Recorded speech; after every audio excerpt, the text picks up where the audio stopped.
એ વાત આજે મારે કરવી છે કે 3 લાઈન તમે તમારા જીવનમાં ઉતારી લો ને, આ 3 લાઈન તો તમારો બેડો પાર થઈ જાય. કે wealth is lost, nothing is lost, health is lost, something is lost, but character is lost, everything is lost.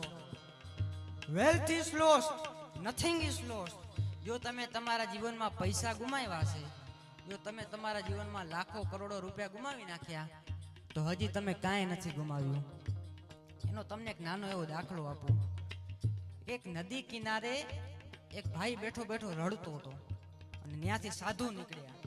સાધુએ જોયું કે દીકરો રોવે છે, એટલે થોડીક વાર સાધુએ એ દીકરાને રોવા દીધો, કારણ કે રોવાથી આપણું શરીર હળવું થાય છે.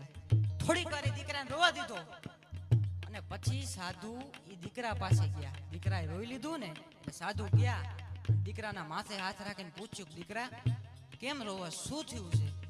જ્યારે એને જવાબ આપ્યો કે બાપુ, હું મારા જીવનમાં બધું હારી ગયો છું,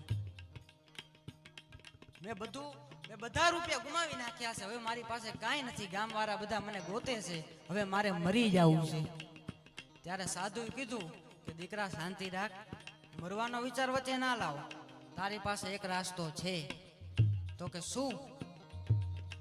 એક કામ કર, તારી એક આંગળી આપી દે, તને 10,000 રૂપિયા આપું. તો એ કે ના બાપુ, આંગળી ના આપું. તો સાધુ કે તો પછી એક કામ કર, તો તારા 2 હાથ આપી દે, 50,000 રૂપિયા આપું.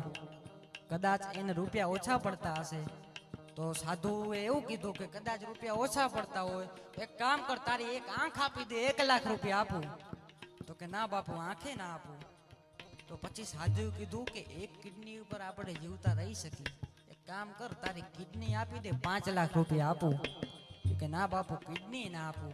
પછી સાધુ દાંત કાઢતા કાઢતા કીધું કે અરે ગાંડા, કરોડોની પ્રોપર્ટી લઈને બેઠો છો ને પાછો કેસ કે મારી પાસે પૈસા નથી. એકવાર ઊભો થા અને મહેનત કર, એક દિવસ મેદાન તું એ મારી જઈશ. પછી દીકરો ઊભો થયો અને એના જીવનમાં સફળ થયો. સાહેબ, wealth is lost, nothing is lost, health is lost, something is lost.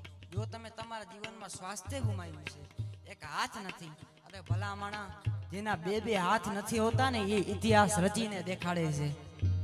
Health is lost, something is lost. જો તમે તમારા જીવનમાં સ્વાસ્થ્ય ગુમાવ્યું છે તો તમે કંઈક ગુમાવ્યું છે, કાંઈ બધું નથી ગુમાવ્યું.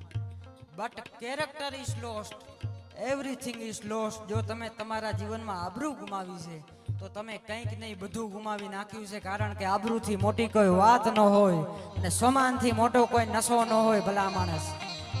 અને આ બીજા એકે નશામાં કાંઈ દમ છે જ નહીં હો. તમારા સ્વમાનનો નશો તો કરો, તમને ખબર પડે કે નશો કોને કહેવાય. સ્વમાનથી મોટો કોઈ નશો ન હોય, આબરૂથી મોટી કોઈ વાત ન હોય.